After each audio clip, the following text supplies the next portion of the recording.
I don't know how much I want to reveal about myself. I don't know if I want to show who I am. I'm 43. 2 weeks ago, I was diagnosed with ADHD.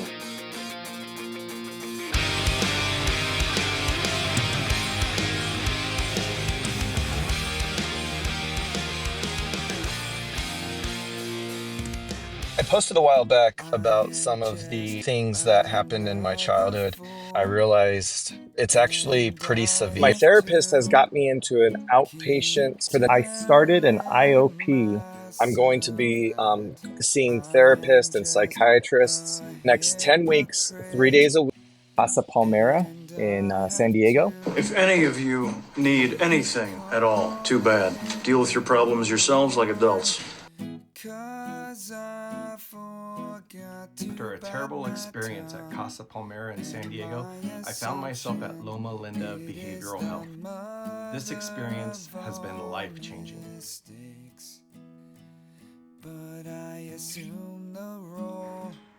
So it looks pretty toasted on the outside, but when you get into the inside, it is amazing. So in about 20 minutes, I have an appointment to go over my ADHD test There results. is some things about PTSD that I think is important for people to understand, because there's a lot of things that confuse me about it too.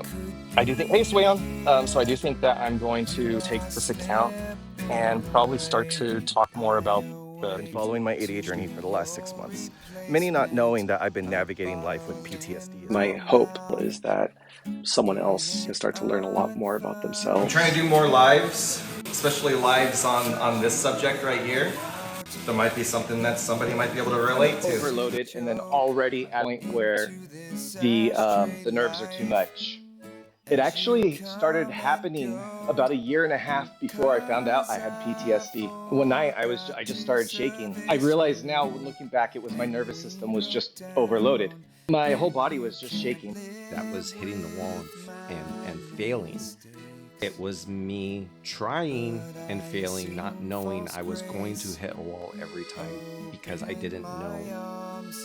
What eventually caused me to go from that point of just acceptance and complacency with my childhood, especially towards my parents, what changed it and what shifted it was having a child of my own who was the same age I was at the time, who looked exactly like me and reminded me, having the repressed memories come back and thinking, I would never do that to my son. That's not love. Was I even loved?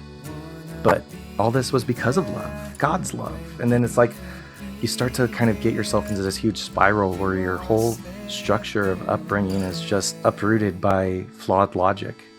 Who I was as a person prior to the unmasking was a set of behaviors and traits that were responding to challenges and difficulties of not understanding who I am. And I had to go to therapy because I lost my sense of Glad I got the diagnosis, because it's going to help my marriage. When I got that sense of self back and started living more authentically, and then you're going through a divorce.